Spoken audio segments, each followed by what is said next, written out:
Hello விவோஸ், இன்னைக்கு நம்மளுடைய சேனலில் ஒரு இன்ட்ரெஸ்டிங்கான டாப்பிக்கை பற்றி தாங்க பார்க்க போகிறோம்.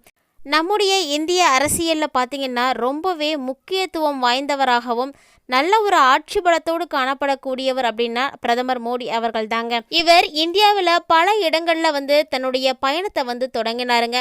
அரசியல் வாழ்க்கையில் இவருடைய பயணம் அப்படிங்கிறது ரொம்ப ரொம்ப குறிப்பிடத்தக்க ஒன்று தான். அந்த வகையில் தான் தற்போது மோடி அவர்கள் லட்சத்தீவில் பயணம் போயிட்டு வந்தாங்க.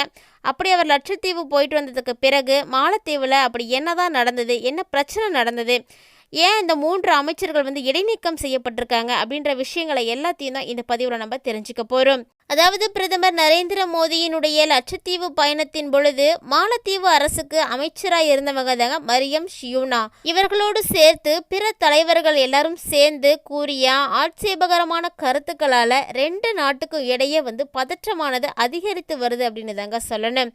அதாவது முகமது முஸ்லிம் அதிபராக பதவியேற்றதில் இருந்து தொடர்ந்து சீர்குலைந்து வரக்கூடிய இந்த 2 நாடுகளுக்கு இடையே இருக்கக்கூடிய உறவுகளுக்கு கூட இந்த அறிக்கைகள் பெருத்த அடி அப்படின்னு தாங்க சொல்லப்படுது. அதாவது இதற்கு இந்திய பிரபலங்கள் மற்றும் பொதுமக்கள் பலரும் தங்களுடைய அதிருப்தியை தெரிவிச்சிட்டு இருக்காங்க. அப்படி என்னதான் 2 நாட்டுக்கும் இடையே பிரச்சனையானது நிலவிட்டு இருக்கு அப்படின்றத தெரிஞ்சுக்கலாம். அதுக்கு முன்னாடி ஒரு சின்ன வீடியோ கிளிப்பை போய் பார்த்துட்டு வாங்க.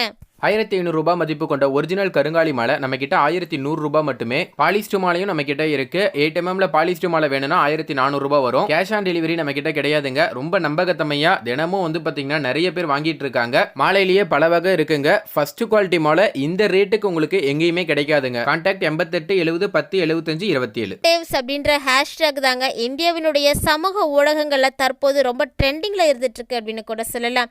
இதற்கிடையில மாலத்தீவில் இருக்கக்கூடிய முகமது முய்சிப் அரசாங்கத்தினுடைய பதற்றமானது தணிக்கக்கூடிய முயற்சியை தொடங்கியிருக்காங்க. மாலத்தீவு அரசாங்கம் முதல்ல அமைச்சருடைய கருத்துக்கும் அரசுக்கும் சம்பந்தம் இல்லை அப்படின்ற ஒரு அறிக்கையை வெளியிட்டாங்க. அதுக்கப்புறம் பாத்தீங்கன்னா ஆட்சேபகரமான கருத்துக்களை எல்லாம் தெரிவித்தவங்க கூட பதவியில இருந்து இடைநீக்கம் செய்யப்பட்டதாக மாலத்தீவு அரசாங்கம் கூறியது. இது போல விஷயங்கள் தான் ஊடகங்கள்ல செய்திகளா நம்ம பார்த்துட்டு இருந்தோம். ஆனா மாலத்தீவுல இருந்த முன்னாள் துணை சபாநாயகரும் எம்பியுமான ஈவா அப்துல்லா என்ன பண்ணிருக்காருன்னா 3 அமைச்சர்களை இடைநீக்கம் செய்திருக்காரு. இந்த 3 அமைச்சர்களுடைய இடைநீக்கத்தை குறித்து அவர்கள் பேசையில மாலத்தீவு அரசு வெளியிட்டிருக்கக்கூடிய அறிக்கையில என்ன சொல்லியிருக்காங்கன்னா, அண்டை நாடான இந்தியாவை அவமதிக்கக்கூடிய வகையில் சமூக வலைதளங்களில் வெளியான பதிவு குறித்து வெளியுறவு அமைச்சகம் அறிக்கையானது வெளியிட்டிருக்காங்க. அரசாங்கத்தில் பதவிகளை வகிப்பது சமூக ஊடகங்களில் இது போன்ற பதிவுகளை செய்தவர்கள் இடைநீக்கம் செய்யப்பட்டுள்ளனர் அப்படின்னு சொல்லப்பட்டிருக்கு. ஊடக அறிக்கையின்படி பார்த்தோம் அப்படின்னா மரியம் ஷியூனா மற்றும் தவிர மல்ஷா ஷெரீப் மற்றும் மக்சூம் மஜிதா ஆகியோருமே கூட இடைநீக்கம் செய்யப்பட்டிருக்காங்களாம். மாலத்தீவினுடைய முன்னாள் துணை சபாநாயகரும் எம்பியுமா இருந்த ஈவா அப்துல்லா அப்படின்றவர் அமைச்சர்கள் இடைநீக்கம் செய்யப்பட்டதை உறுதி செய்வதோடு மட்டும் இல்லாமல் மாலத்தீவு அரசு இந்திய மக்களிடம் கண்டிப்பாக மன்னிப்பு கேட்க வேண்டும் அப்படின்னு சொல்லியிருக்காரு. ஆகவே ஒரு செய்திகளையோ ஒரு கருத்துக்களையோ நம்ம சமூக ஊடகங்களில் பதிவிடும் பொழுது நல்லா யோசித்து சிந்தித்து செய்ய வேண்டும். ஏன்னா அது மற்றவர்களுக்கு எந்த வகையில் பாதிப்புகளை ஏற்படுத்தும் அப்படிங்கிறத முதல்ல நம்ம யோசிக்கணுங்க.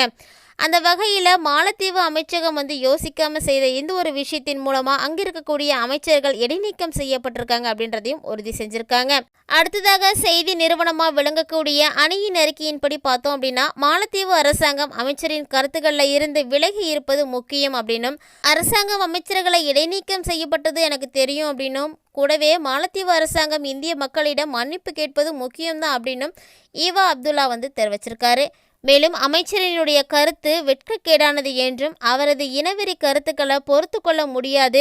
மேலும் இந்தியா மற்றும் இந்திய மக்கள் குறித்த அவரது கருத்துக்கள் மாலத்தீவு மக்களுடைய கருத்துக்கள் இல்லை. நாம் எந்த அளவுக்கு இந்தியாவை சார்ந்து இருக்கிறோம் என்பது நமக்கு தெரியும். எங்களுக்கு தேவைப்படும் பொழுதெல்லாம் இந்தியா தான் முதல்ல உதவியது அப்படின்னு சொல்லியிருக்காரு. தொடர்ந்து பேசிய அவருடைய பொருளாதார உறவுகள், சமூக உறவுகள், சுகாதாரம், கல்வி, வணிகம், சுற்றுலா போன்றவற்றுக்கு நாங்களும் இந்தியாவை சார்ந்து தான் இருக்கிறோம் அப்படின்னும், மாலத்தீவு மக்கள் இதை அறிந்திருப்பாங்க அப்படின்னும் சொல்லப்பட்டிருக்கு. அதற்காக அவர்கள் எப்போதுமே நன்றி உள்ளவர்களாகவே இருக்கிறாங்க. தற்போதைய அரசாங்கத்தின் முன்னாள் அமைச்சர்கள் மற்றும் கூட்டணி கட்சிகள் உட்பட அனைத்து அரசியல் கட்சிகளுமே இத்தகைய இழிவான கருத்துக்களுக்கு கண்டனம் தெரிவித்திருப்பதாகவும் ஈவா அப்துல்லா வந்து தெரிவிச்சிருக்காருங்க. முன்னாள் அதிபர்கள் முகமது நஷீத், இப்ராஹிம், முகமது சோலி மற்றும் முன்னாள் வெளியுறவு அமைச்சர் அப்துல்லா ஹாஹித் ஆகியோர் கண்டனம் தெரிவித்ததோடு மட்டும் இல்லாமல் மாலத்தீவு அரசுக்கு ஆலோசனையும் வந்து வழங்கியிருக்காங்க. மாலத்தீவுக்கும் இந்தியாவுக்கும் இடையிலான உறவுகள் எப்படி இருக்கும் அப்படின்றது நம்ம எல்லாருக்கும் தெரியும். அப்படிப்பட்ட உறவுகளில் சமீபத்த மாதங்களில் நிறைய மாற்றங்களானது ஏற்பட்டிருக்குங்க. குறிப்பாக 2023 நவம்பரில் முகமது முய்சிப் ஜனாதிபதியாக பதவியேற்ற பிறகு 2 நாடுகளுக்கும் இடையிலான கசப்புத்தன்மை வந்தது ரொம்பவே அதிகரித்திருப்பதாகவும் சொல்லப்பட்டிருக்கு. இது மட்டுமல்ல, இப்ராஹிம் முகமது சோலித் மாலத்தீவின் அதிபராக இருந்தார். அவருடைய அரசாங்கம் இந்தியா ஃபர்ஸ்ட் அப்படின்ற கொள்கையை வந்து பின்பற்றினதுங்க. அதே சமயம் முய்சிப் இந்தியா அவுட் அப்படின்ற முழக்கத்தோட தேர்தலை வந்து போட்டியிட்டார். வெற்றி பெற்ற பிறகுமே கூட முய்சின் முடிவுகள் 2 நாடுகளுக்கும் இடையான உறவுல இடைவெளியை வந்து அதிகரிக்க தான் வந்து செஞ்சுதான். இந்தியாவை விட சீனாவோட ஆதிக்கம் நெருக்கம் கொண்டவராக கருதப்படுறாரு முய்சி. இந்த நிலையில தாங்க லட்சத்தீவுல பிரதமர் மோடியினுடைய லட்சத்தீவினுடைய பயணமும் வந்து தொடங்குது. பிரதமர் நரேந்திர மோடி இந்த வார தொடக்கத்திலேயே லட்சத்தீவுக்கு வந்து சென்றிருக்காரு. இந்த சுற்றுப்பயணத்தின் படங்கள் பிரதமர் மோடி தன்னுடைய அதிகாரப்பூர்வமான எக்ஸ் ட்விட்டர் பக்கத்தில் வந்து பதிவிட்டிருக்காரு. படங்களை பகிர்ந்து கொண்ட பிரதமர் மோடி சாகச பயணத்தை விரும்புபவர்கள் கண்டிப்பாக லட்சத்தீவுக்கு வர வேண்டும் அப்படின்னு வந்து சொல்லியிருந்தார். மேலும் அவர் இந்த பயணத்தின் பொழுது ஸ்னோர்கெலிங் விளையாட்டிலும் வந்து ஈடுபட்டிருக்காரு. ஒரு வகையில் லட்சத்தீவுகளினுடைய சுற்றுலாவை அவர் மேம்படுத்துவதை நம்மளால காண முடிந்ததுங்க. மேலும் இந்த படங்களை எல்லாம் பார்த்ததுமே லட்சத்தீவு என்று கூகுளில் கூட நிறைய பேர் வந்து தேடியிருக்காங்க. அதாவது இனி மாலத்தீவுக்கு பதிலாக லட்சத்தீவில் விடுமுறையெல்லாம் கொண்டாடுங்க அப்படின்ற அளவுக்கு கூட விவாதங்கள் கூட தொடங்கினதுங்க. இந்தியாவில் இருந்து ஆண்டுக்கு 2 லட்சத்துக்கு அதிகமானோர் மாலத்தீவுக்கு வந்து போயிட்டு இருக்காங்க. இதே போல் மாலத்தீவில் இருக்கக்கூடிய இந்திய ஹை மிஷன்ஸ் அறிக்கையின்படி 2022ஆம் ஆண்டில் 2,41,000 பேரும் 2023 சுமார் 2 லட்சம் பேரும் மாலத்தீவுக்கு வந்து வருகை தந்திருக்காங்க அப்படின்றது ரொம்ப ரொம்ப குறிப்பிடத்தக்கது. இப்படி மாலத்தீவுக்கு பதிலாக லட்சத்தீவுக்கு செல்வது குறித்த விவாதங்கள் சமூக வலைதளங்களில் தீவிரமாக பரவினாலுமே கூட மாலத்தீவில் இருந்து எதிர்வினைகளும் வந்து வந்திருக்குங்க. கூடவே இவர் தன்னுடைய பதிவில் மாலத்தீவுக்கு இந்திய இராணுவம் தேவையில்லை அப்படின்னு வந்து சொல்லியிருக்காரு. மரியம் இது போன்ற பல பதிவுகளை சமூக ஊடகங்களில் பகிர்ந்து கொண்டிருக்காங்க. அந்த பதிவுகளில் மாலத்தீவின் அழகை காண வருமாறு அந்நாட்டு மக்கள் கேட்டுக்கொள்வது போன்ற உள்ளடக்கங்களும் வந்து இடம்பெற்றிருக்கு. மரியம் தவிர மாலத்தீவில் இருக்கக்கூடிய பல தலைவர்களும் மக்கள் விரும்பாத ஆட்பேஷனுக்குரிய கருத்துக்களை வந்து தெரிவிக்கிறாங்க. அதாவது இது போன்ற கருத்துக்களுக்கு இந்தியாவில் இருந்து கடும் எதிர்ப்புகளும் வந்து கிளம்பியது. இதற்கு சாமானியர்கள் முதல் பாலிவுட் நட்சத்திரங்கள் வரைக்கும் வீரர்களும் வந்து தங்களுடைய எதிர்ப்புகளை வந்து தெரிவிக்கிறாங்க. அதனுடைய தாக்கம் தற்போது மாலத்தீவிலும் தெரிந்தது என்று கூட சொல்லலாங்க. மாலத்தீவில் இருக்கக்கூடிய முன்னாள் அதிபர் முகமது நஷீத் இந்த விவகாரத்தை சரிவாக கையாளுமாறு தன்னுடைய நாட்டு அரசுக்கு வந்து தெரிவிச்சிருக்காரு. மாலத்தீவு அமைச்சராக இருக்கக்கூடிய மரியம் மோசமான கருத்துக்களை எல்லாம் சொல்லிட்டு இருக்காரு. அது மட்டும் இல்லாம மாலத்தீவினுடைய பாதுகாப்பு மற்றும் செழுமைக்கு முக்கியமான காரணமாகவே இது இருக்கும் அப்படின்னும், நட்பு நாடான இந்தியா குறித்து இது போன்ற அறிக்கைகளில் இருந்து முய்சிக் அரசு விலகி இருக்க வேண்டும் அப்படின்னு சொல்லப்பட்டிருக்குங்க. அதாவது மாலத்தீவினுடைய முன்னாள் அதிபர் இப்ராஹிம் தன்னுடைய சோலி இந்தியா குறித்த அமைச்சரின் கருத்துக்கள் அர்த்தமற்றவை அப்படின்னும், அவங்க இந்தியாவுக்கும் மாலத்தீவுக்கும் எடுக்கக்கூடிய நல்லுறவை வந்து கெடுக்கக்கூடிய வகையில் தான் பேசிகிட்டு இருக்காங்கன்னு சொல்லியிருக்காரு. மேலும் மாலத்தீவு அரசாங்க அதிகாரிகள் சமூக ஊடகங்களில் இந்தியாவுக்கு எதிராக வெறுப்பு மொழிகளை எல்லாம் பயன்படுத்திட்டு இருக்காங்க. இதை நான் முற்றிலுமாக கண்டிக்கிறேன் அப்படின்னும், இந்தியா எப்போதுமே மாலத்தீவினுடைய நல்ல நண்பராக இருந்திருக்க வேண்டும் அப்படின்ற ஒரு செய்தியும் வந்து பரவியிருக்கு.